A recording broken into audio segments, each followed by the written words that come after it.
जब हजरत मूसी बचपन में थे, फिरौन के महल में परवरिश पा रहे थे। एक दिन फिरौन के दरबार में हजरत मूसी को गोद में उठाया गया। बचपन में अक्सर बच्चे लाड प्यार में चीजें पकड़ लेते हैं, तो हजरत मूसी ने भी फिरौन की दाढ़ी पकड़ ली।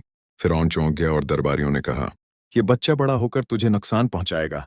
फिरौन ने चाहा कि उसी वक्त हजरत मूसी को कत्ल कर दे, मगर अल्लाह ने एक फरिश्ते को भेजा जिसने कहा, ये तो बच्चा है, अभी अक्लो शूर नहीं रखता, आजमाना चाहो तो आजमाओ।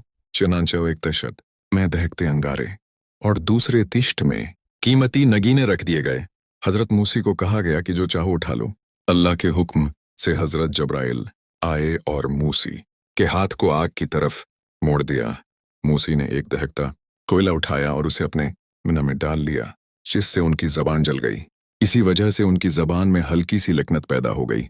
इसी लकनत की वजह से बाद में जब अल्लाह ने नबूत अता फरमाई तो हजरत मूसी ने दुआ की, रब्बि इशरह ली सदरी वयस्सिर ली अमरी वहलुल उक़दतन मिन लिसानी यफ़क़हू क़ौली।